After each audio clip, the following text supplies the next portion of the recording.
I'm here to, first of all, thank you for coming out this evening.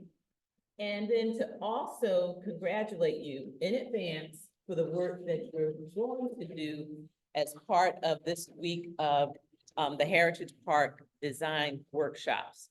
So as you're thinking about Heritage Park, the redevelopment, the work that's going to be put into this process, I want you to really envision, how does this look differently, not just in terms of the physical appearance, but how does the community look different? How is it going to feel different? How is it going to make you, as a resident of Heritage Park, feel differently? How is it going to feel like a community, like the community that you are envisioning? So we've got the physical piece that we're working on. Part of community too is looking at and blending in, well, what is the emotional piece? How am I going to be attached to this new community? So begin thinking about that too, particularly as the presentation goes on this evening. And then we want to hear your voices. Your voices are important and your voices matter. And so thinking about that, I want you to feel comfortable. I want you to get used to conversation. So with that, I want you to do something real quick for me. Just a quick kind of icebreaker, community builder, however you want to call it. So either with somebody who is your elbow partner, someone sitting beside you, or if you need to turn around and talk to someone. What I want you to think about is, what's the best conversation you had today? And share that with the person sitting beside you, front, back, either way. What's the best conversation that you had today? All right, because we want to hear your voices. I see some smiles too. So what's the best conversation you had today? So go ahead, turn and talk.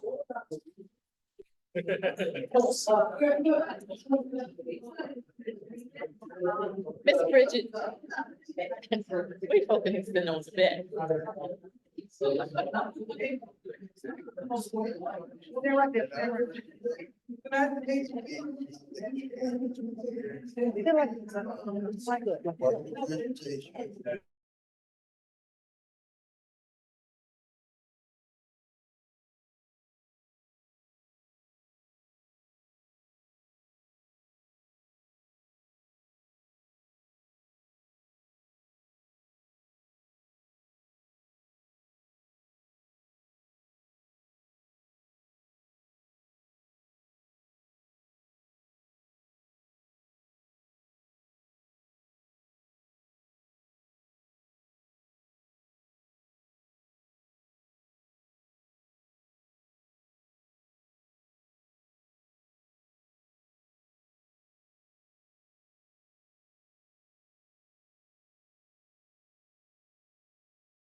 Great conversation that you had. And I'm gonna ask that you continue with that same energy of sharing, because as you were sharing the great conversation that you had, I saw smiles, I saw head nods, I saw people laughing. that's the kind of conversation that we want to continue moving forward in the workshop design week. We want you to have those kinds of conversations that are thoughtful, that are affirming, that are meaningful. And we want you to do it in a way that generates new ideas, but also generates a feeling of community. So again, thank you all so much. We're gonna get started with the presentation this evening. So I am going to pass the mic to our executive director.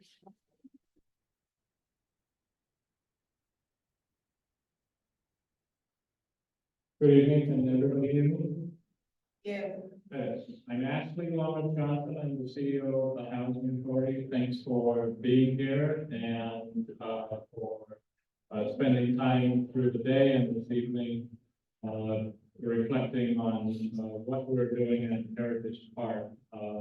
So it is likely that when you hear from me over the next number of months is I'm going to be talking about the same things. And that is the vision for the future of Heritage Park. And so this vision has emerged over a period of months as we talked with residents and talked with the community. It's not like housing was not there right at the beginning. The importance of housing and what we want to do has been there. But the new community will address the growing need in Raleigh for housing, especially affordable housing. Just want to make it clear that affordable housing is the focus, but there is a potential for market rate housing also.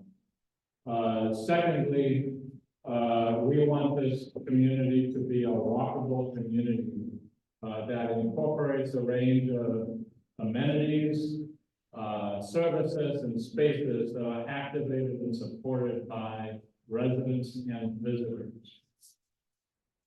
Third, and this was the theme that was that emerged more recently in the last 2 to 3 months, that of connectedness, connectivity.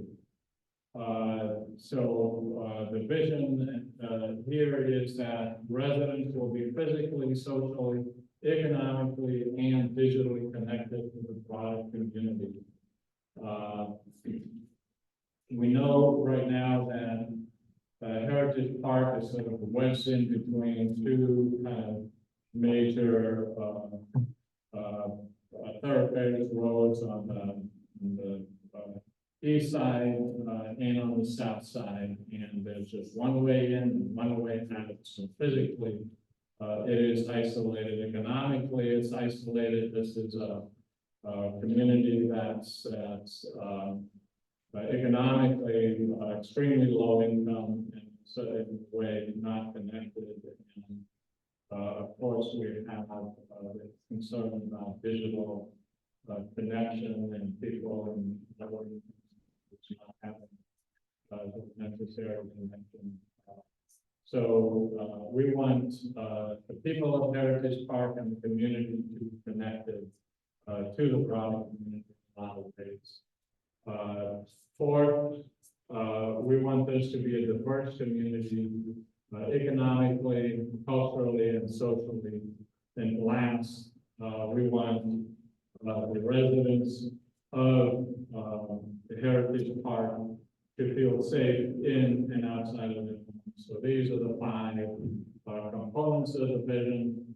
If we're going to be successful at the end, it's going to be determined and evaluated against these 5 elements: housing, walkability, connectivity, diversity, and safety.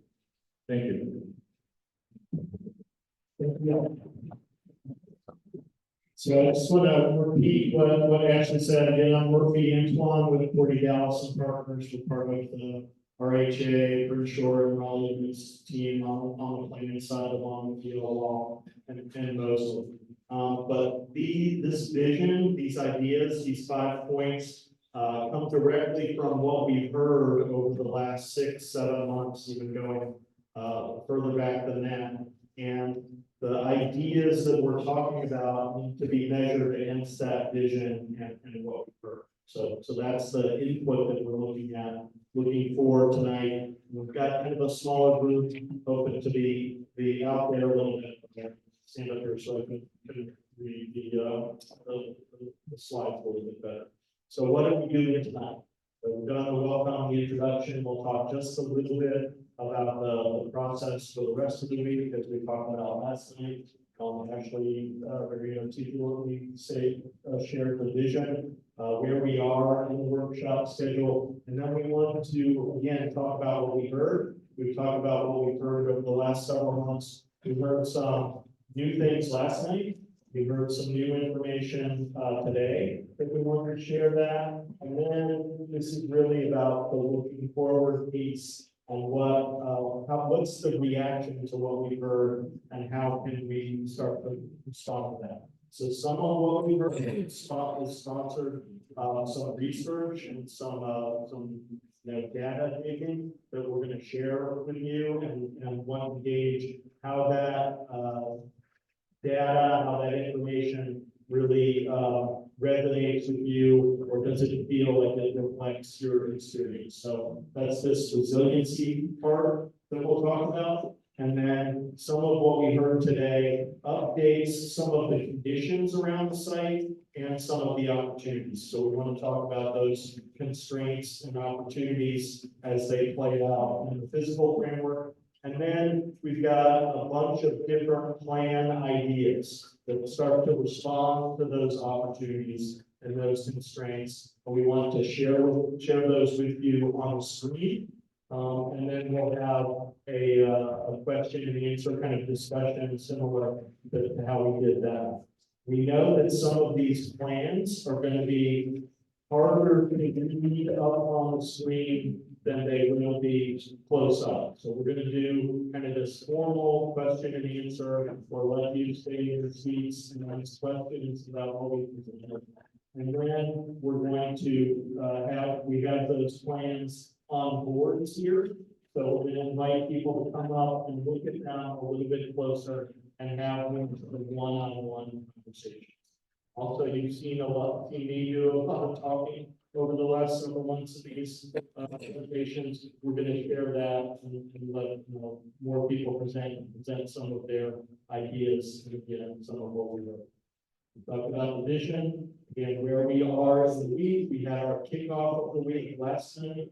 Here we are on Tuesday in the evening, which is sort of the interim presentation and what we heard, how we're responding, how we're reacting, and some ideas about how that starts to shape the physical framework of the plan and the community.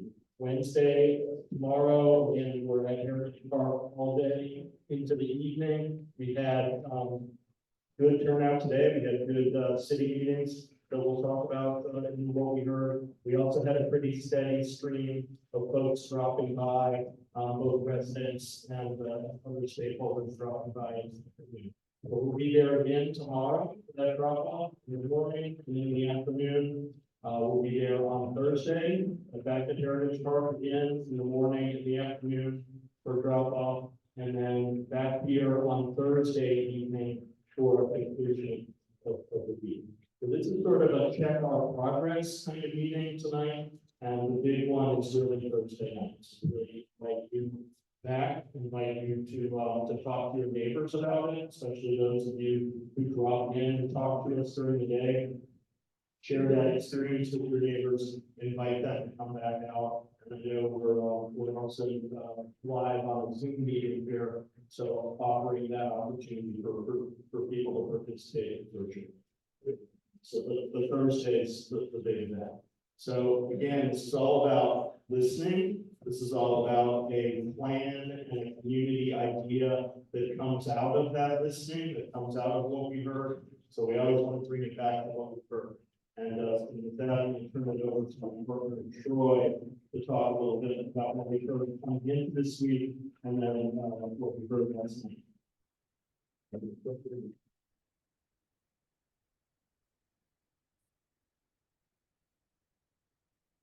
Good evening, everyone. Good evening. What we had mentioned, we might just go ahead and remind everybody of just what we've heard to this point. So the next series of slides, we want to talk about what we heard in the past, what we heard last night, what we heard today. Just to recap, just the frequent themes or things that we heard, just because of the series of meetings that we've had. You know, not just this year, but also just last year, the series of meetings that we had. We started in early spring all the way to late fall.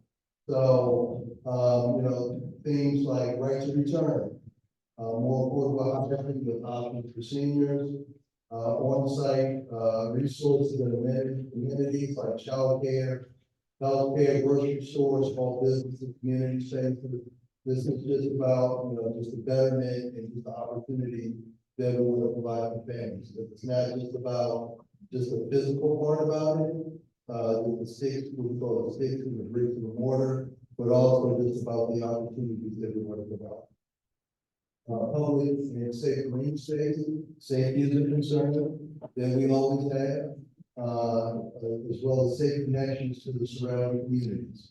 One thing I just want to point out, and you'll see it on other slides, one thing we heard is connections are one thing, but a term that was used was blend with the community. What we were talking about is connection, so that Heritage Park is not isolated, but we want to make sure that Heritage Park for the board still has its own identity. And then also have modern amenities in the homes, like in-unit washers and dryers and dishwashers. Then also some of the concerns, we want to make sure that there is a displacement and gentrification. We want to make sure that we have a range of affordability, because again, if we're providing opportunities and as you move up in your income level, income range, you want to stay in the neighborhood, make sure that we're providing those opportunities to stay in there. Safety and security, again, as we mentioned earlier, and make sure that there's not a loss of connection in community. Next slide, please.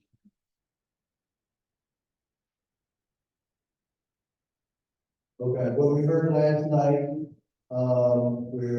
again, this was about Heritage Park, aims to connect with the city while preserving its uniqueness. We just talked about that. The development team is committed to promoting Black businesses as part of the future development. The redevelopment will prioritize housing, but also provide spaces for small businesses. Again, this is where we talk about opportunity, opportunity, opportunity. And then the development team is confident in their commitment to provide more quality, affordable housing. We are looking at a goal where we're not just providing just 122 units as part of the return, but it's also part of just, we know that there's more of an affordable housing than just 122. Next slide, please. And then this is what we heard today. You know, some of the topics that were discussed is about the strollway and South Park Heritage Wall. The city plans for the West Street extension, but we also know that there were some concerns that some residents had previously, and we'll get into that a little bit more just to make sure that, you know, we address those concerns. Plan enhancement for Saunders in the connection to Diggs Park. Existing utilities, plans for the future sewer line upgrade. So there have been conversations about the sewer line upgrade, and I'm just going to walk over this for a second. So they were all on the same page.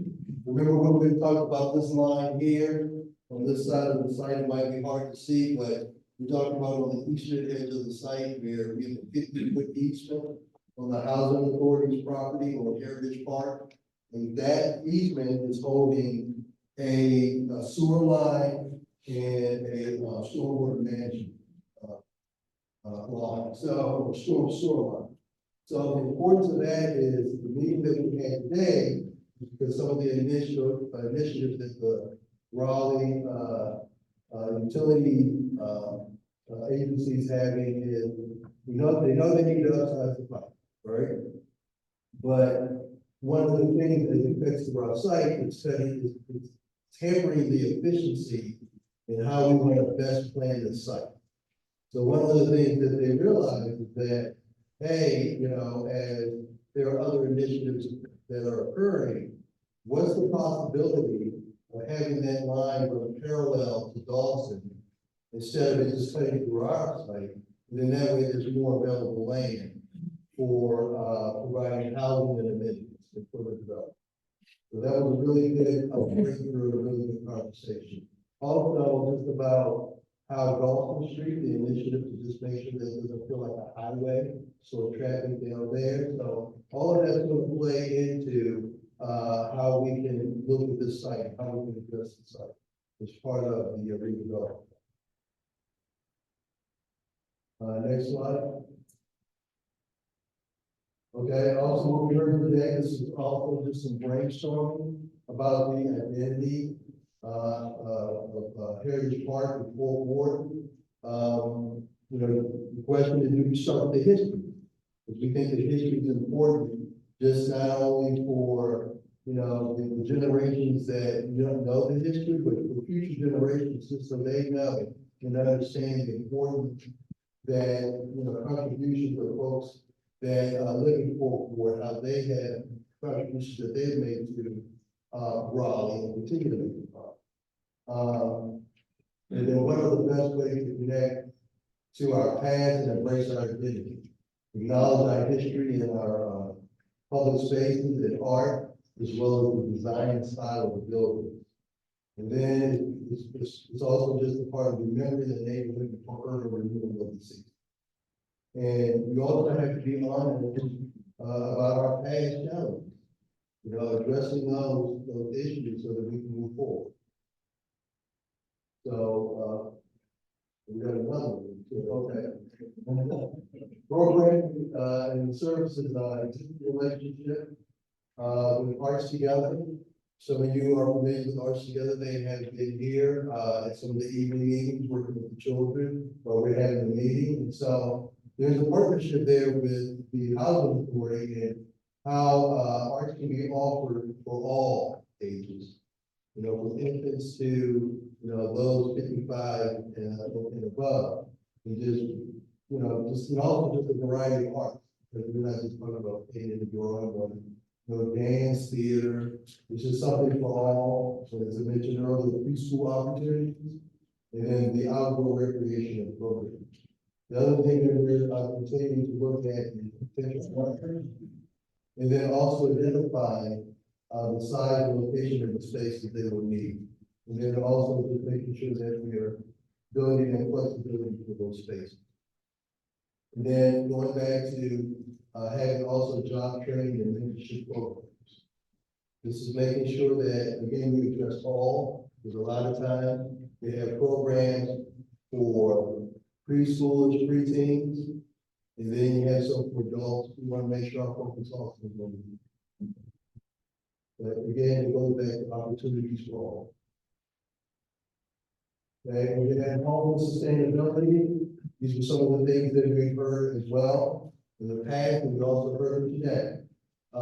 In-unit washer and dryer, dishwasher, taller ceilings, making sure that we have durable walls, inclusive pet policy, as well as the dog park, having exterior building lighting, tankless water heater opportunities, and fresh air and ventilation for all. Yep. So with that, we'll have one of our colleagues from OSB Architects, Tom Lee, go on with the next series as well. Thank you, Joel. All right, let's go to the next slide. First of all, there's a lot of conversation on what is needs to be, and first one trying to define what that is. And we review a couple of ways. First of all, we like to say it's predict, defend, and recover. So we need to look and see what likely challenges are to a site, to a building, and try to figure out what might happen when we start to design to protect against that. Defend is whenever that event happens, snowstorm hits and you're stuck inside. How do you defend the site, the building, and also how do you recover? after whatever it is that's happened is passed through, how can you make sure that the property, your apartment or the site can recover in hours or days, not weeks, months. So it's very different principle. It's looking to the future, doing some climate modeling, stuff talk about in a second, and next slide. We also look at resilience in three buckets. I think what's different about this team, it's a little different from what folks may see before. Everyone knows about the natural resilience, sea level rise, increased storm activity, things like that. That's designed for that. We also look at technical resilience, robust infrastructure, what happens when you lose power, water drops, things like that. We also look at the social resilience. How do you build engaged communities so that if something happens, an event occurs, that the community gathers together rather than falling apart? And that's what I think. What's important about this conversation is how do you build a community that is there for each other, good times and bad. So one of the things we do is kind of a deep data dive. I'm going to ask, I'm going to share some information here and maybe get a head nod, thumbs up, to confirm that the data we define aligns with what your understanding of Heritage Park is. And a couple of sort of guiding principles to talk about. First of all, when we're looking at the data, definition of affordable housing is, they talk about the fact that you can spend no more than 30% of your income on housing. That's a traditional metric. And when you see your definition, the site is out on purple. Lighter is better, darker is more unaffordable. In general, this sort of south side of Raleigh is relatively affordable. So what's important to consider also is change this slide.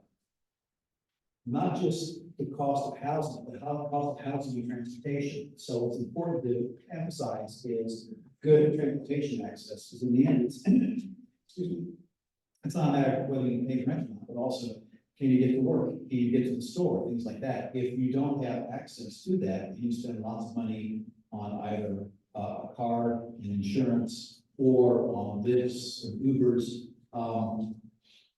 That is still coming out of money that the limited resources that you have. So the other metric is that you should spend no more than 45% of your income for housing and transportation. See here, it's subtle, but parts of the city become a little less affordable. It's a factor, not just the fact that it's got to be rent, but if you have to work hard and pay money to get to where you need to get to, that increases the cost, and we're very cognizant of that when we're designing not just individual buildings, but the site.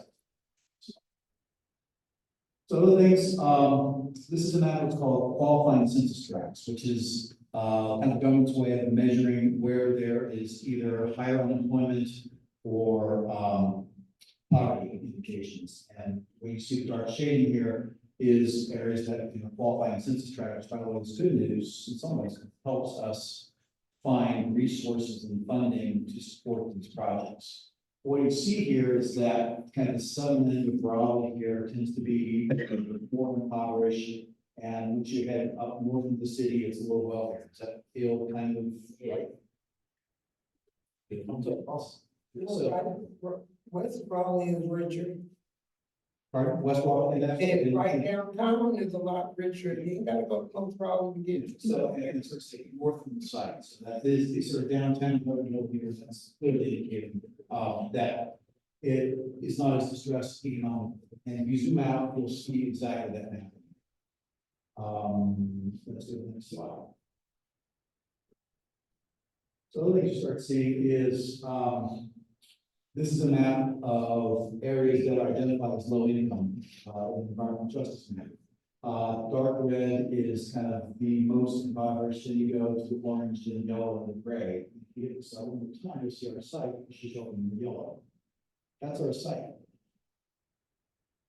It is not as challenged as one might think. So the good news is there's actually, for this census tract, for this area, which Heritage Park's part of, we're starting from a good spot, and it's not destitute, so that's good. But you sort of see, once again, the further north into the downtown from there is less low income activity there. And so it also aligns with people of color. And what's interesting is when you see these mappings here, When you go from community to community, you will see from the environmental justice perspective that can tend to overlay, poverty, minority, population, access to, environmentally challenged facilities a little bit. So it's a story we see time and time again. It's something you can cause. So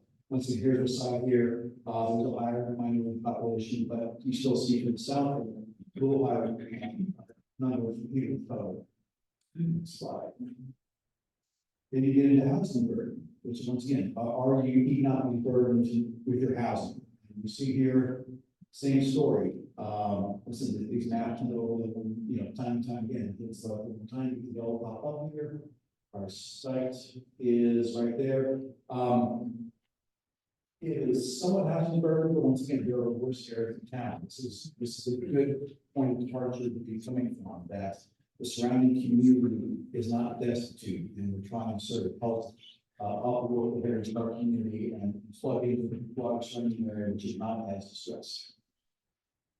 So, unemployment rates, time, once again, unemployment is maybe not as big a problem as you might have thought. Does that sound right? That more people have, are actually employed than you might think before the affordable housing budgets.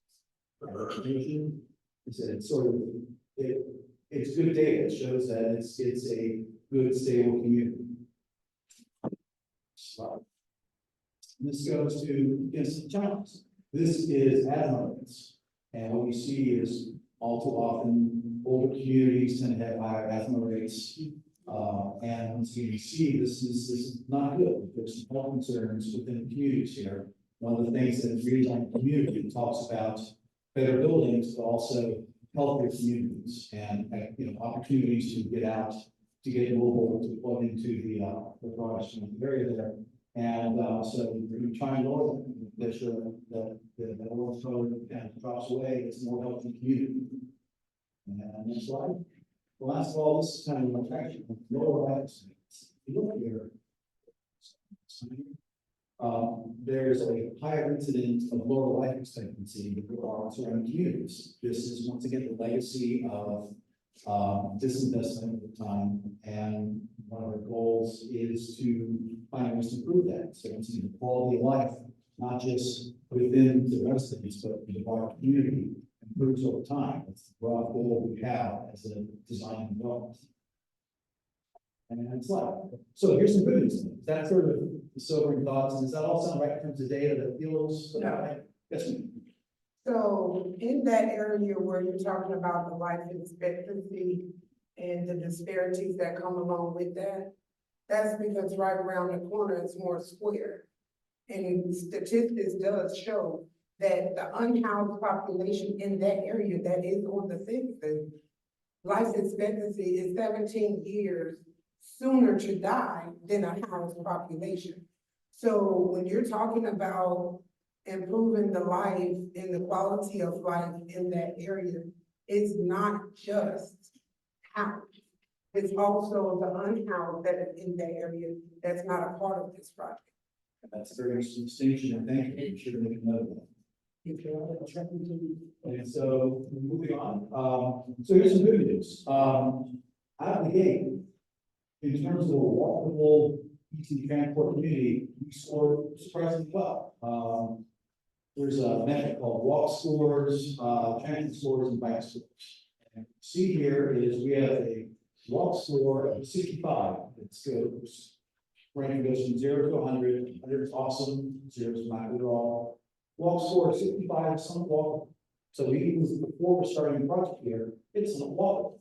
It's got good transit, not great transit, but good transit. We got a good place to start going from, and it's somewhat bikeable, which is really good too. Other communities we worked in, you might have a walk score of 15, 12, and you're really starting from a deficit there because there's just nothing around. Here, it's pretty good, and we're going to work in the design of the rethinking of their chart to make it even better and elevate that number up. But we're at a good starting point.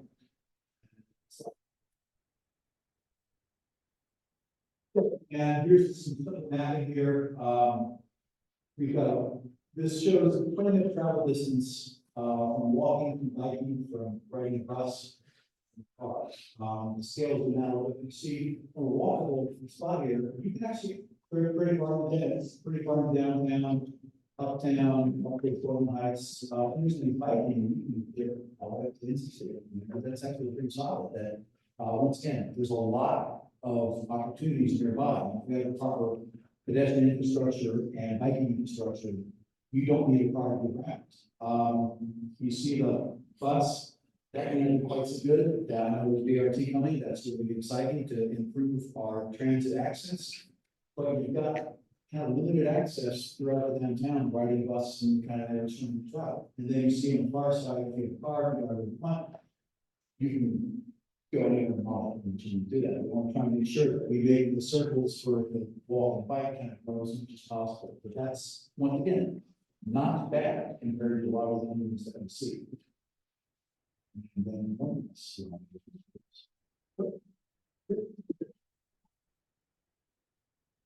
Thanks, Tom. So that's a lot of, mapping of some of the information that talks about people and households. And that, again, comes from things we've heard, and it's a test, as we just discussed, about whether that, seems to reflect your impressions of the neighborhood. So it's kind of a back and forth from the impressions and the data and how we respond to that.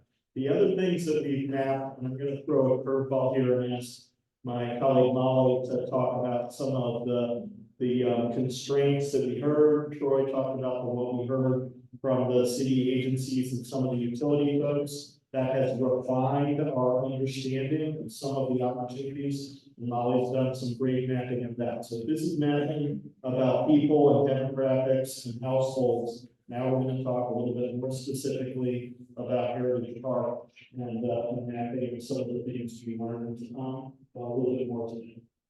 And we have to make models. This is an unscripted part of the presentation. Yes, choice one. Okay, so these are some of the things that we were already aware of, but we also got a lot more information today in our meetings with Parks and Rec and Department of Transportation and Department of Planning and the utility companies, including Duke Energy and Rolling Water.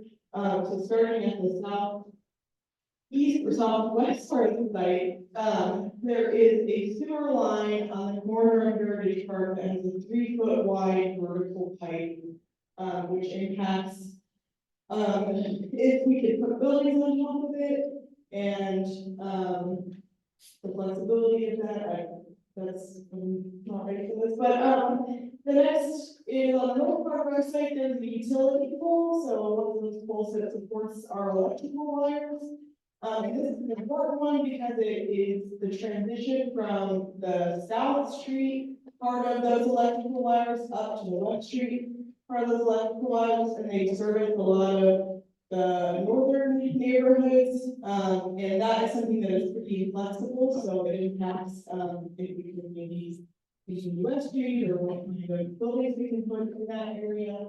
Moving eastward, there is a stormwater drain in purple that cuts through kind of close to the city parcel side. But it is on the right side. It is 6 feet wide, which is very substantial, and it comes with a very substantial easement, which means that's something that we can't put buildings on top of, but we had a lot of conversations about the flexibility of some of this infrastructure on the east part of our site.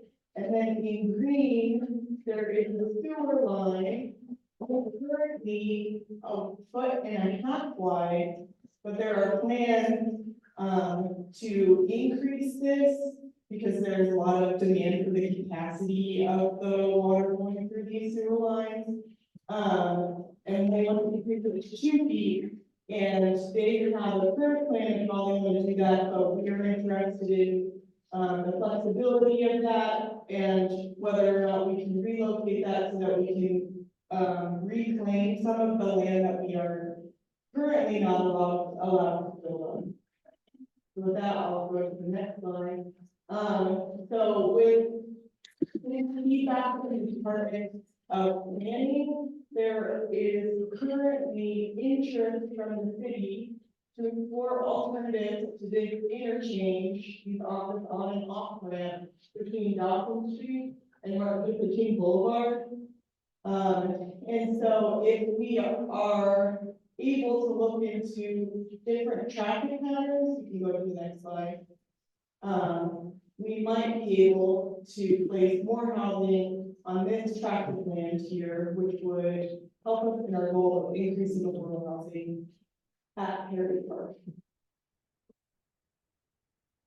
Thanks, Mom. Question, Ms. Mann? that drainage that she was talking about on the east side of Heritage Park, does that contribute to all that high flooding where we have flash flood, rain onto the off ramp from South Gardens, I'm assuming, to, Martin Luther King, towards Martin Luther King, that always flood out in that area? Does our drainage system have anything to do with that particular high water scenario? I think they're all connected, right? So part of the drainage challenge is this is the low point. So last night we talked about the map here where that shows the high points and the low points. So all the drainage, all the water is flowing downhill, so that's part of the drainage problem. I suspect that this stormwater pipe itself is not causing the flooding, but it could be a capacity issue too, which is the same kind of challenge of the sanitary line, the sewer line, and why they want to increase that, and need to increase that from 18 inches to 24 inches. But addressing the stormwater is a big part of the conversation too. And so, as Molly discussed, some of the opportunities, is there opportunity if this interchange changes to do something more on that land, which could be increased affordable housing.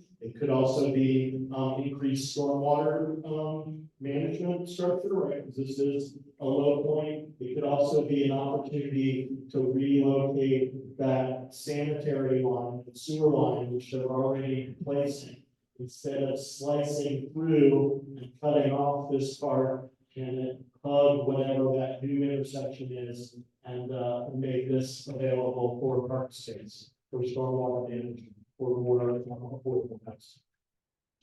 So that's a great point about how all of these challenges and opportunities are related to each other. And our solutions that we come up together need to search for those ways that we can combine the answers and get the best response to all of these challenges. Yes, David? So how do they plan to revert all that traffic? Where are they putting the next street for all that traffic to flow? So that's part of the discussion too, and there are a couple of models that are in place in town and are already in discussion. One is, I have my directions a little wrong, but just out here at Peace and Capitol, you can remember back a few years ago that those were interchanges like this, that they have tightened up. It handles the same amount of cars, it handles maybe even more cars than it did before. But you could imagine that that's more like coming up here and turning on to Canal headed west, or coming up here to a light and then turning that way. And that created the land, the place for the publics, right? That was all part of this infrastructure. So that's a model that Raleigh has done, with the State Department of Transportation. That could be a model to look at here adjacent to Heritage Park. On the opposite side of Dawson and McDowell, there's a private sector market rate development happening now on the area. You can see that they've already kind of cleared the land, and I believe it's called Citygate, and they're rerouting that traffic kind of as we speak, in again, partnership or conversations with the city and the Department of Transportation to make sure that those cars get handled, but it doesn't feel like highway, freeway into downtown. Yes, ma'am. If the plan for West Street is correct or is in place, where would it end up? Where would you connect it to the next, byway, is the word I'm looking for. So the plan for a West Street extension is not fixed in place, right? So you're setting us up for this next part of the conversation, and it was something we heard this morning.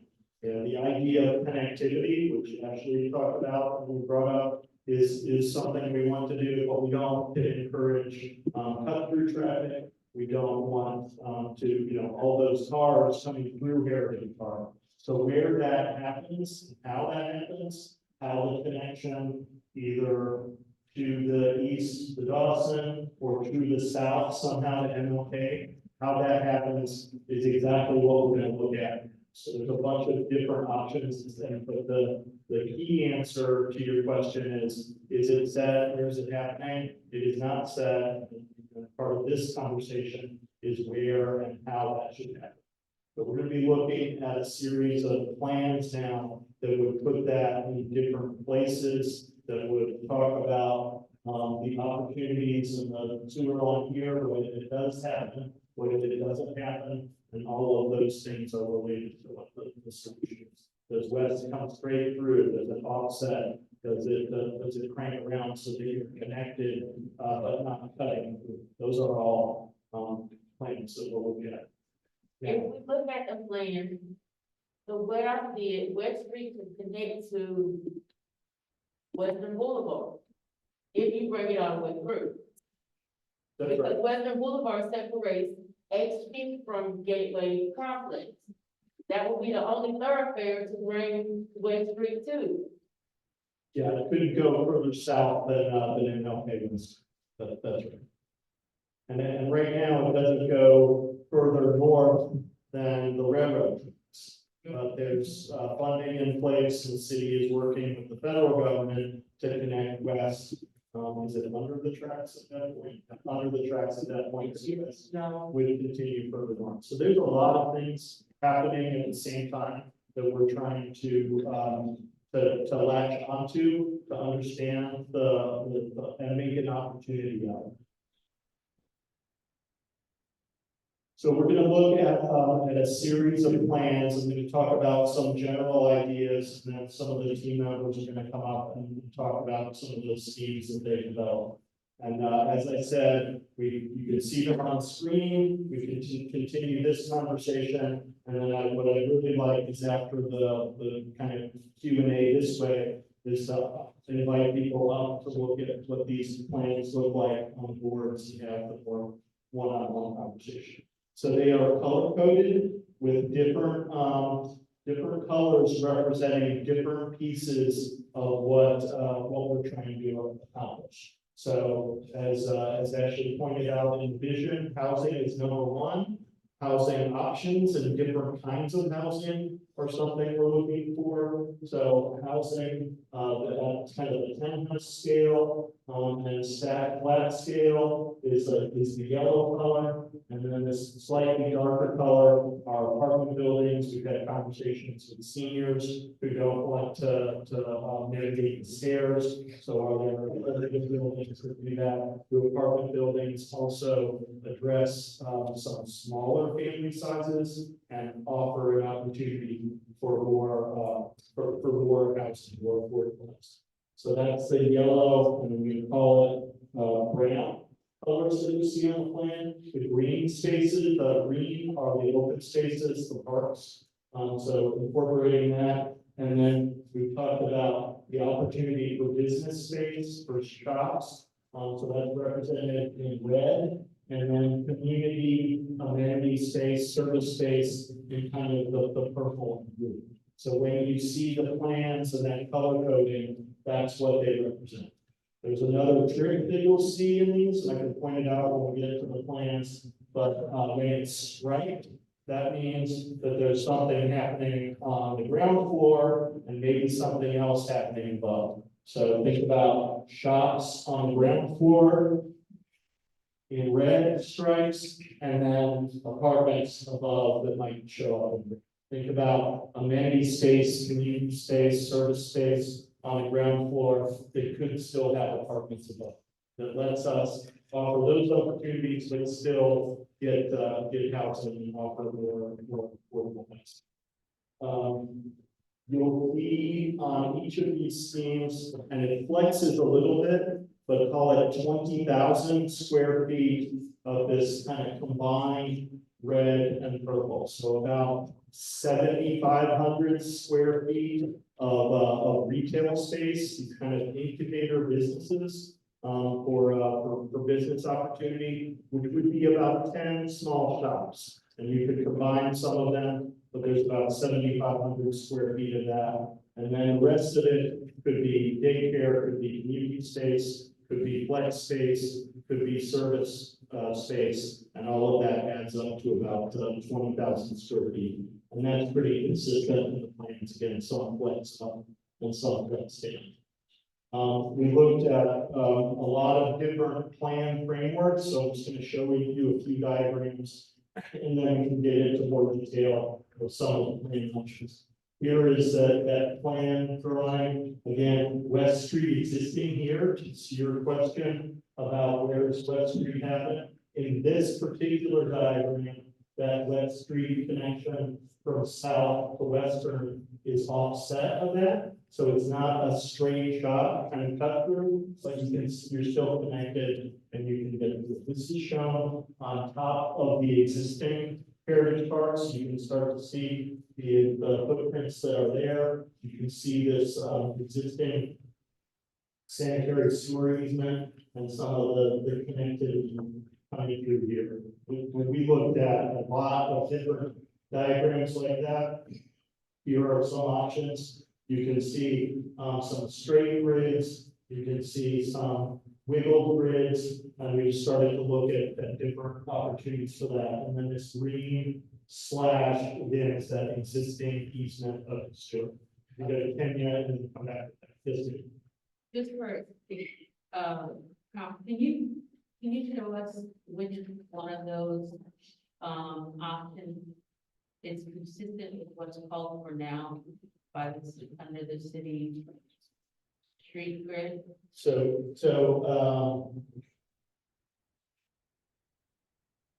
Or are any of those? This is the closest diagram to that, I would say, that has West Street coming through, straight through, south of Southern, and connecting to MLK Western. The street, the city plan also has Dorothea coming all the way through and connecting to Dawson. One of it, and that's the plan that we've seen on paper and the city has talked about before. This morning, we heard that this leg connecting actually all the way to Dawson is not as high a priority. But this is that kind of West Street connection, Dorothea Street connection that you see clearly. Yes. And then can you explain a little bit about the offset and why, what the difference is between this coming straight through and the offset? Great, so if I come back to this one, which is a little blown out, that has the offset of west. That if you're coming down west and it goes underneath the tracks, so you can get further into downtown, and it comes straight through, that's a straight shot, right? And so straight shots can encourage cut through, can encourage speed. We can do other traffic calming pieces of approaches to that, but that straight shot can encourage just zip on through, right? When you're offset, it slows the traffic down. Might slow the traffic down so much that the transportation folks have a headache about how you turn from there and then turn down here. But it means you're slowed down. If you're coming into Heritage Park, it's really an intentional move to come into Heritage Park and not a straight shot. But it's also being done because of the Duke hole. Well, there's a couple. Thank you. So there's a couple of other utility pieces that we need to work around. West Street straight shot, there's a switch here, there's a big green box there that serves as the electrical piece. that, is in the way of that street connection. Yesterday, we thought that was a bigger deal than the pole here. Today, we found out that the pole that's over here is also, is part of the Duke Energy distribution system. So that's a big piece too. So avoiding some of that energy infrastructure in the same way that we're trying to avoid the sanitary is one of the constraints, working around that. So the wiggle around it could respond to that piece too. Yes, ma'am. So that pole is gonna be a hindrance for West Street, The pole is going to be what? a hindrance. It could be a hindrance, it's a determining factor on where West Street would connect to South and connect through.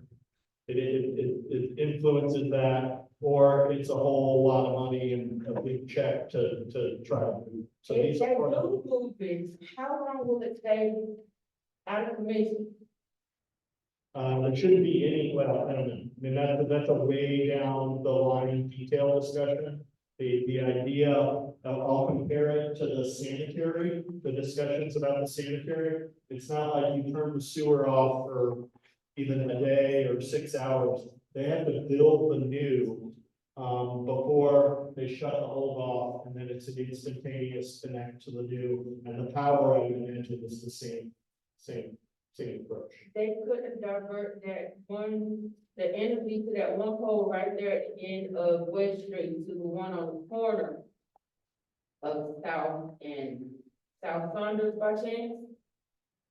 Cause there's a big pole right there too. Right, and all of it serves way more than Heritage Park, right? So it comes further down, that the main energy line comes up Saunders, turns on south, and then comes up west. So they can't really relocate that one to the big one that you're talking about here, because it's all already part of the same system.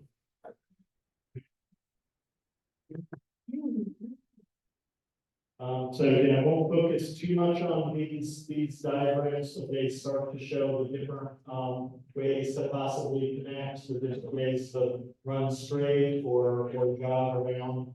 And that's at a very small scale, so we have jump scales, so to see things in a little bit more detail. This is the diagram that we looked at a little bit earlier, that talks about, again, that city idea of the West Street connection, the Dorothea connection, and the different color coding that we were talking about some of the housing and shop opportunities. So this says like bigger buildings, apartment buildings, call it 5, 6, maybe 7 stories, starts closer to downtown and starts to get a little bit less dense to maybe some more townhome, large family type units as you get closer to Boylston Hills and closer to the southwest.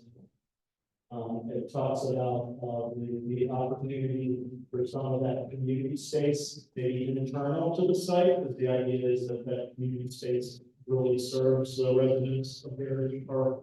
But it also talks about the retail and the shop space along South Street, where you have more eyes on it, more people taking advantage of traveling on South Street and taking advantage of the opportunities of the shops. And also tying back to the cultural idea that the African American business community prior to the 60s urban renewal was really concentrated on South and a little bit on Saunders.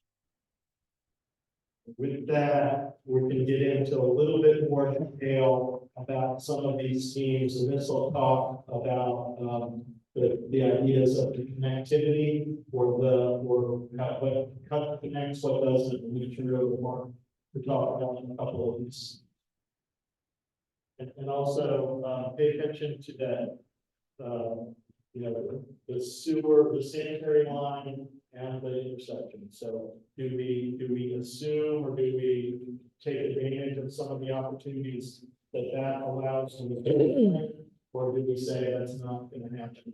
And let's take the most constrained case and see what happens. Hello. So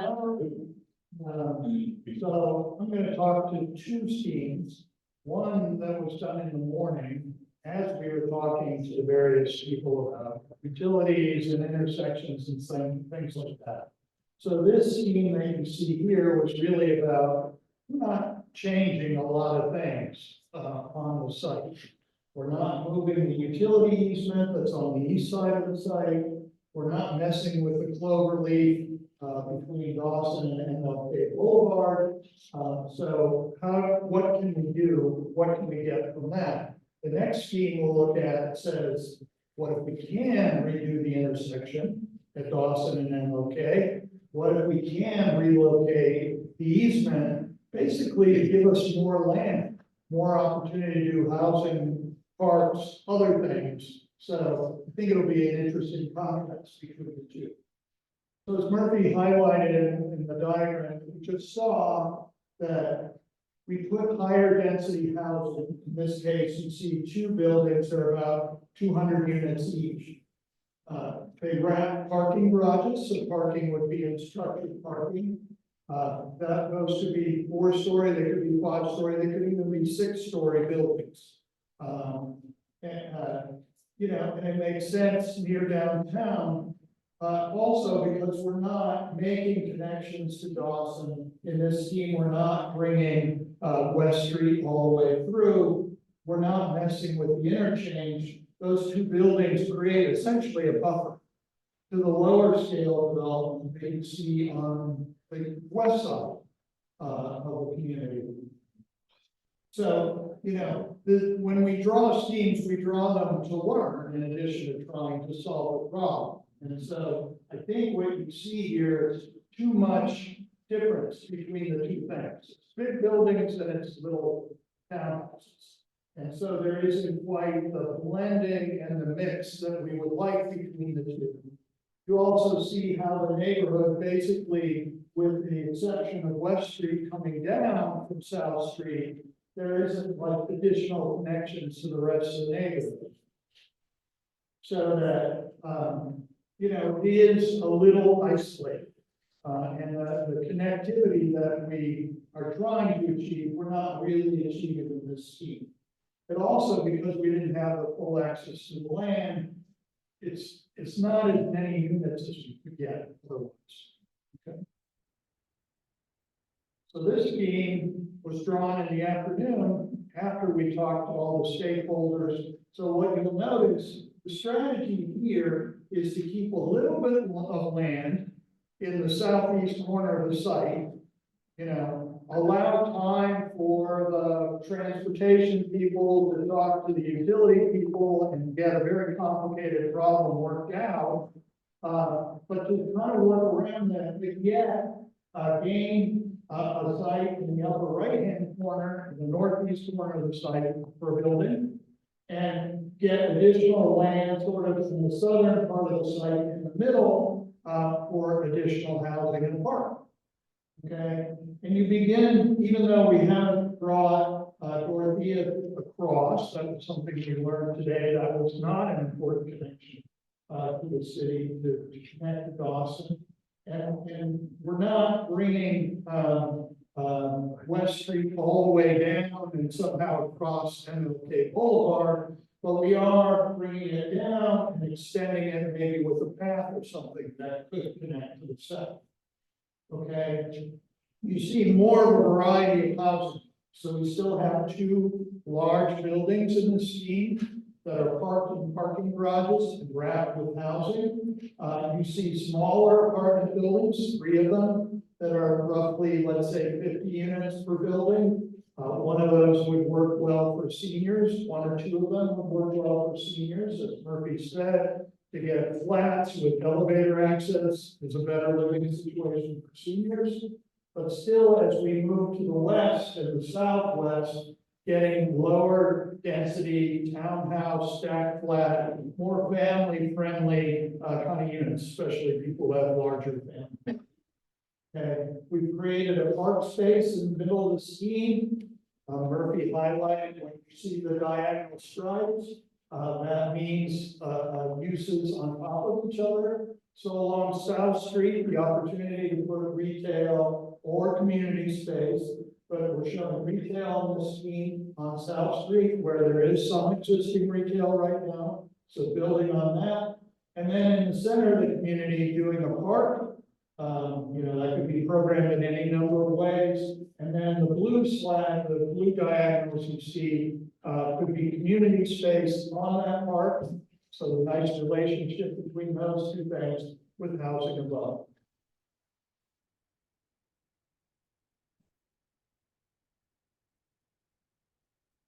So this is a sketch that I worked on that talks about some of the similar ideas. First, I'll point out the kind of connections and offset. So you'll see that west doesn't come straight through, it offsets here, right? So there's connectivity, but it's not that straight shot connectivity. It also comes into a spine that is the extension of Dorothea, but without Dorothea coming all the way to Dawson.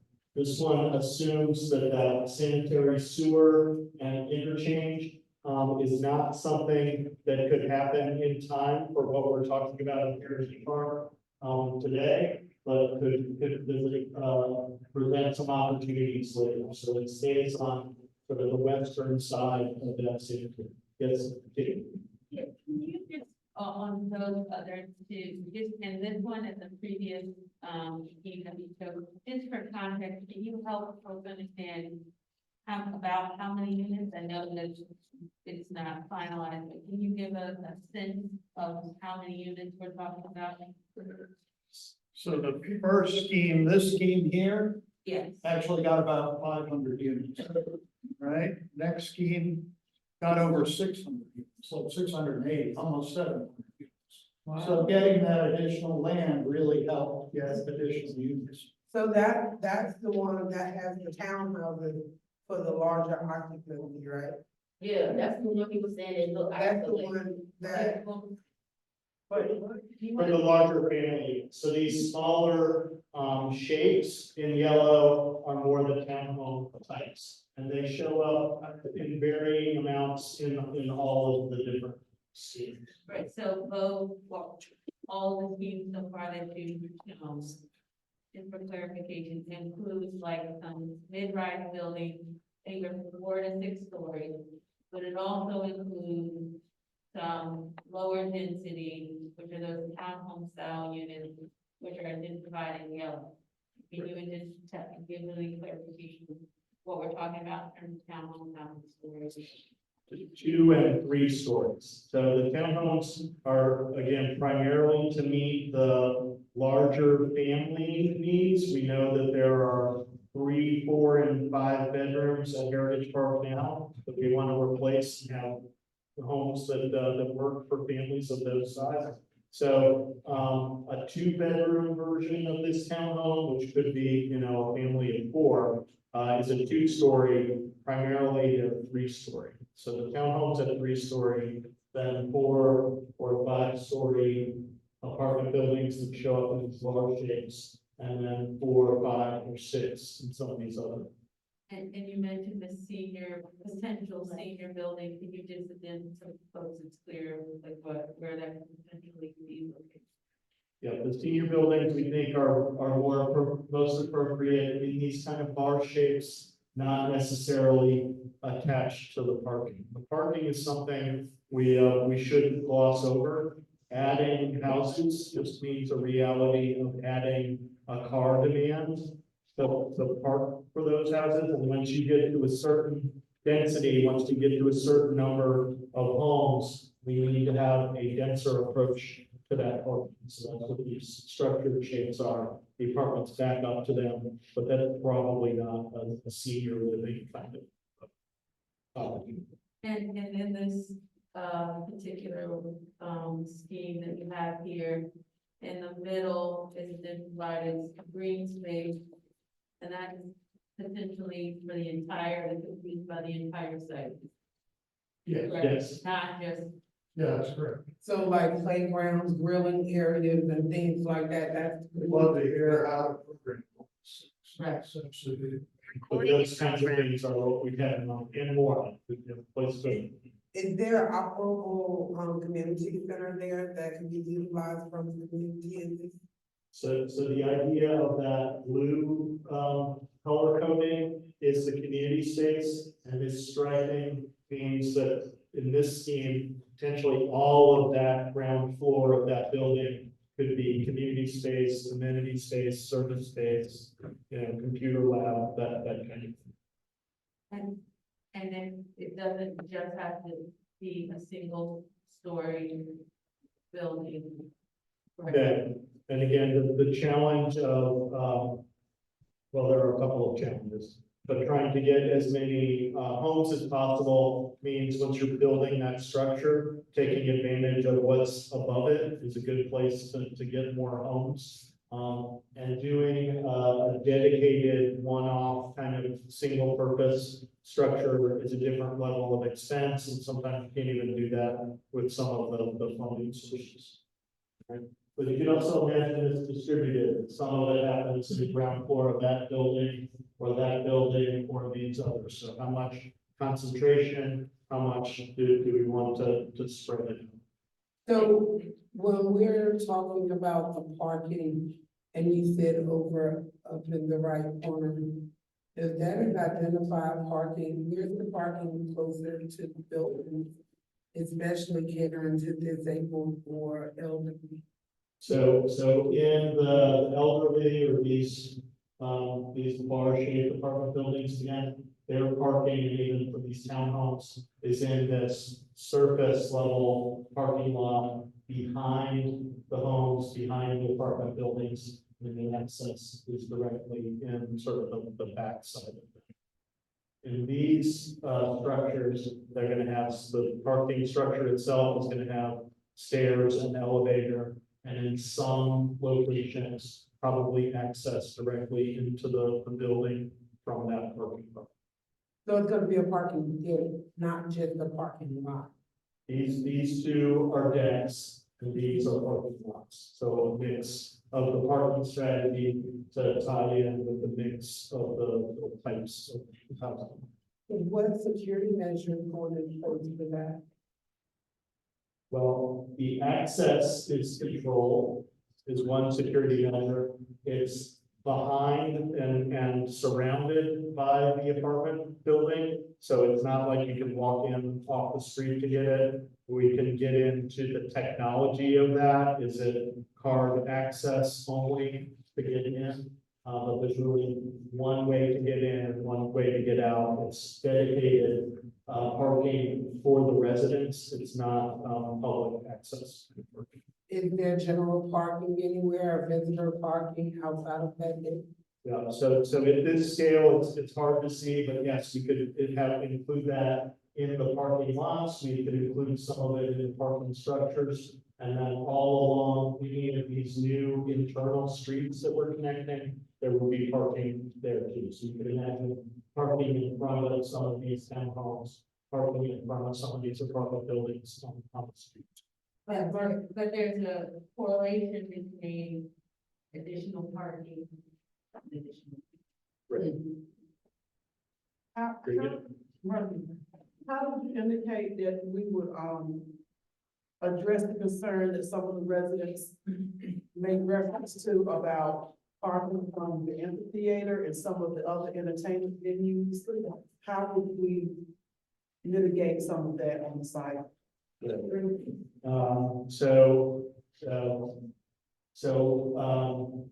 Access to the garages could be controlled. We could even have permitted parking. I don't think this is the way the authority does it now, but the idea is that we need a parking permit to park in the parking lots. If these are public streets, the new streets that are in here, I imagine at least some of them would be, probably can't dedicate that parking to only residents. But maybe there's an opportunity to work with the city that you need a sticker, right? You need to be a resident of this area, it's, word for sticker to be able to park on the public streets. That's a level of detail we have not talked to the city about. Okay. We also know that the convention center expansion and Red Hat moving and all of that will change this dynamic, not necessarily for the better, right? It's to be almost closer to Heritage Park, and so all of that gets reconfigured. And you also need to have some parking accessible for the retail. Right, and there is parking on South Mountain, you can sort of see these, indents along the street that is on street parking. So that's what we would call, and it's not an enormous scale retail, so you can imagine most of it serviced by people walking to it from the neighborhood. And then a little bit of parking in front of it probably covers it. Do you do, loading hours from 8 to 10 in the mornings where the van can pull up and come and load and unload How many units is in the building with the deck? with the parking deck? Yes, sir. The bigger one is 250 units or so, the smaller one is 200 units. How many floors? 5 floors. 5 floors? Yes. Okay. And we talked about the hill a bit too. Again, there's a lot of slope, a lot of topography, a lot of hill from south down here. So you could imagine building into the hill, and that's what some of this parking and parking does. So maybe it's 4 stories on south and then drops to 5 and even 6 or 5. Yeah. And that same thing that she was just asking about, what are the bedroom sizes in those particular buildings? In these buildings, they're primarily 1 bedroom and 2 bedroom apartments. There's probably some 3 bedroom apartments in there. And then if we have, a 4 bedroom, a 5 bedroom need, or family sizes that need that, there are probably handicap accessible versions of those apartments that happen in either these buildings or these buildings, but don't happen in the town. So the handicap accessibility, that's more wider doors and wider wider hallways. Wider hallways, turning areas, mostly in kitchens and bathrooms, being able to access doors and access handles. All of that. It even comes down to hearing and visual impaired. So having strobes for hearing impaired, so you can see when the phone rings or the doorbell rings. So there's. So you don't put that kind of technology in the apartments, really? It's a certain percentage, not all of them, like meeting. Right. meeting. So that, and that's not something that happens at Heritage Park today. This is part of that improvement, part of that sort of being able to age in place. Ingrid? Are there comparable numbers of apartments or townhouses with comparable bedroom sizes as they have now at Heritage Park? Great question. So what's the proportion of the mix of bedroom types? And I would say for the 122 replacement, it's the same mix or close enough. We haven't really decided, so it's an ongoing conversation about will we replace a 5-bedroom with another 5-bedroom? Or maybe that's a multi-generational household that would rather have a 3-bedroom next door to a 2-bedroom. So it's 5 total bedrooms, but 2 kinds of households. So those are the kinds of levels of detail that we would get into. But the replacement is the 122 sort of in-kind or equivalent bedroom for 122 only. And then for the remaining, it's what is the need? And the need is driven by the RHA wait list and what are the others. So take care of the 122 as a primary principle. And then when we're adding more affordable housing, how does it mirror the need that the housing authority sees that the city needs for affordable housing? I'm gonna just swing to this one, and again, we'll invite people to come up and look at it. But this is that idea of not taking, so much of the interchange or not counting on it on day one. That the West Street comes into Dorothea, and then where it connects to MLK is another offset. So there's a way to get around and get through, but there's not a straight shot. There's a park down the middle, right? That could, again, connect to Dawson, but doesn't count on Dawson. This actually shows a small kind of community structure. This shows those parking decks that we saw in the schemes that Mark talked about, but they're oriented the other way. And they have the buildings wrapped around it with some courtyards to those buildings, so that's a place to get some more park space, some open space. The shops on the south happen at these corners here. The amenity space, which you see in the blue stripes, is more distributed. We talked about that idea in the scheme Mark showed, where it's all in a bigger mass on the ground floor of one of the buildings. This one shows some in different buildings and in different places, and then this idea of the townhomes and stack glass as we go moving far up further.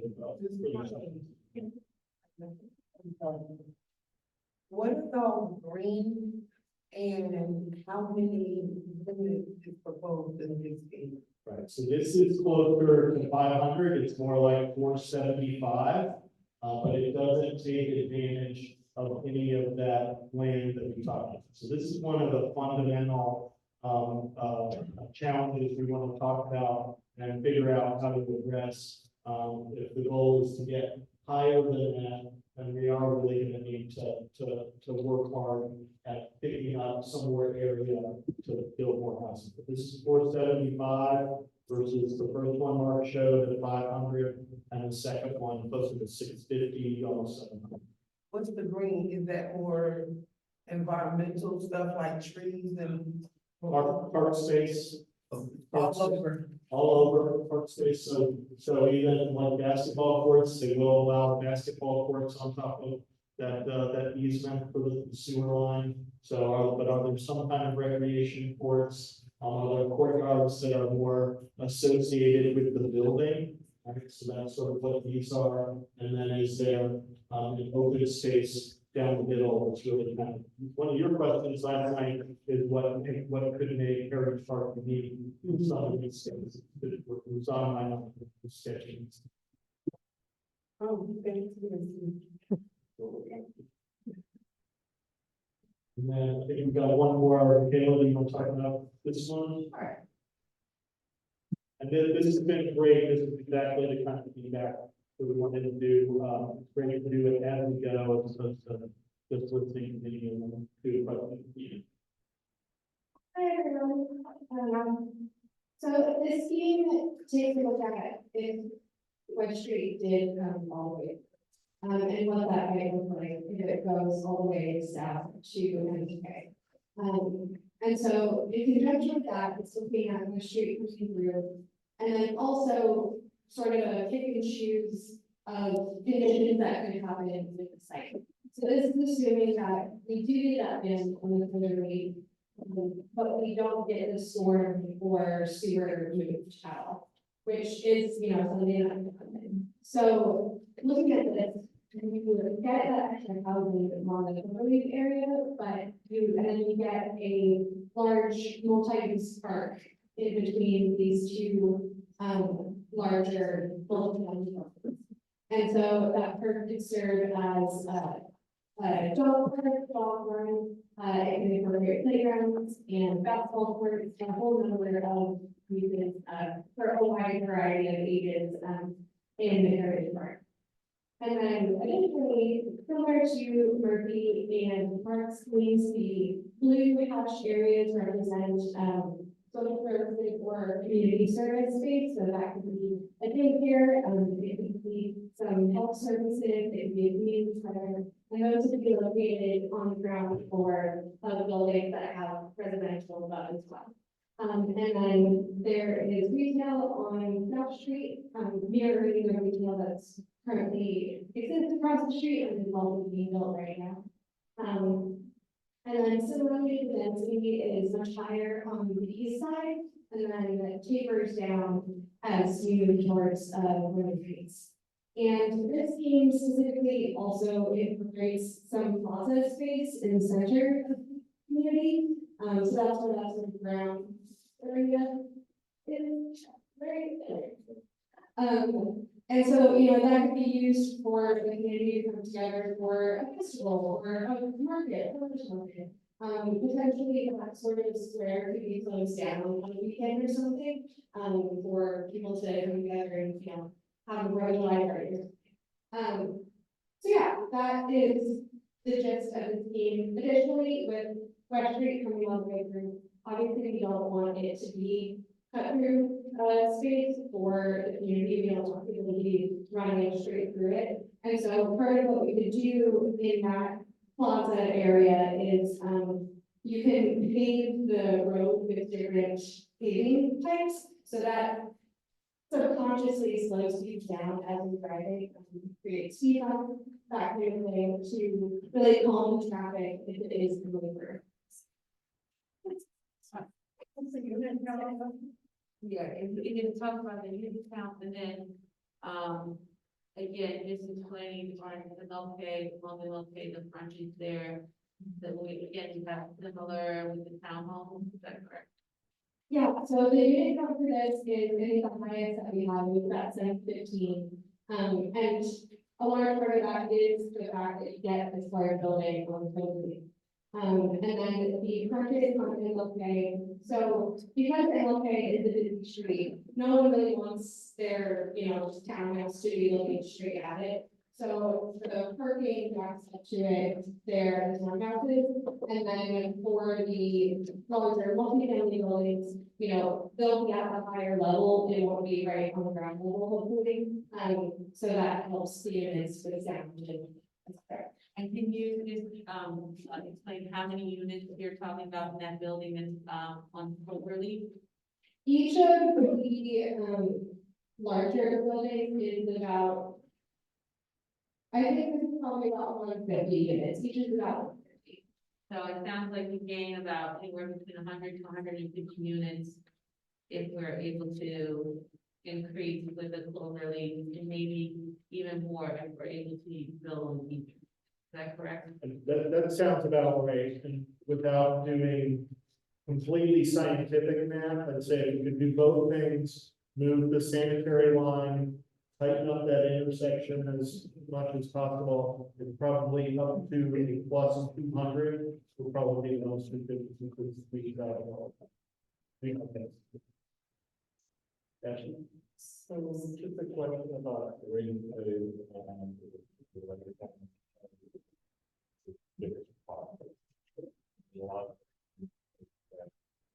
Big part wasn't there, we increased the green space up there, or, what's the thinking in relation to the access to the green space?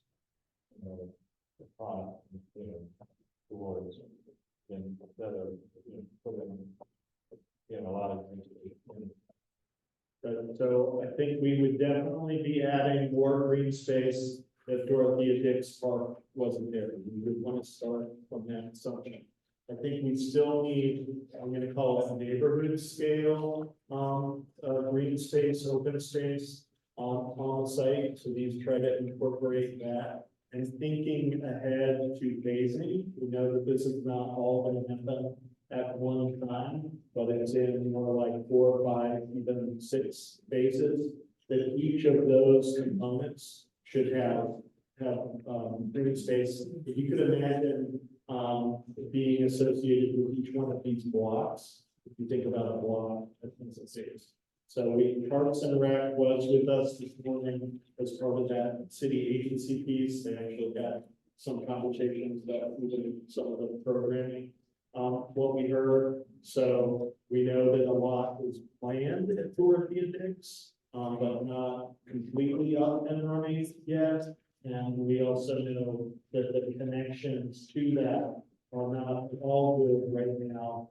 So this idea of the type of heritage walk, also the strollway to connect the Dix Park is what we want to take advantage of, but think of it as a more, regional open space amenity that's very close to the Heritage Park residents, but also giving them their own kind of park space. Part of the state funding cycle and for the affordable housing is also going to tell us we need some level of that kind of open space, top lots that we will make sure we can accomplish. So we talk about phases. I mean, what's that premise of this national walk?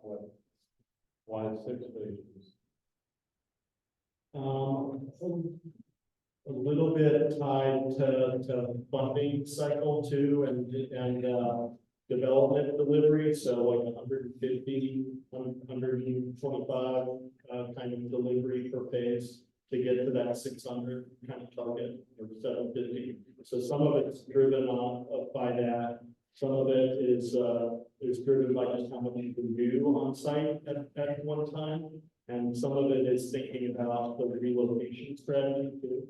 So where do you start, and how much of the site does that impact today, and what you will do that. Anyway, I just, it shocked me to think about 6 phases and having to deal with 6 partnerships. It's a long-term thing. Okay, or is it 4 and, okay.